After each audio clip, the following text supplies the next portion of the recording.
একদিন এক ছোট্ট তোতা পাখি উড়ে উড়ে এসে পড়ল এক বিশাল মরুভূমির মাঝে। চারদিকে শুধু বালু আর বালু। হঠাৎ করে তোতা পাখিটির চোখে পড়ল একটি পাকা রসালো আম। তোতা পাখিটি খুব খুশি হল।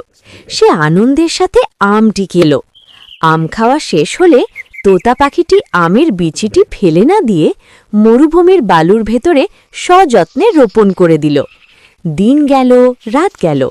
কিছুদিন পর দেখা গেল বালুর ভেতর থেকে একটি ছোট্ট চারা গাছ বেরিয়ে এসেছে।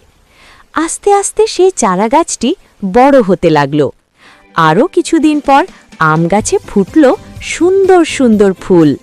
ফুল ঝরে গিয়ে ধীরে ধীরে গাছে ধরে গেল অনেক সুন্দর আম। এই দৃশ্য দেখে তোতা পাখিটি খুশিতে নাচতে লাগল। সে খুশি মনে আম খেতে লাগল এবং আনন্দে গান গাইতে লাগল। শিক্ষণীয় কথা, একটি ছোট ভালো কাজও একদিন বড় আনন্দ নিয়ে আসে। প্রকৃতিকে ভালোবাসলে প্রকৃতিও আমাদের ভালোবাসে।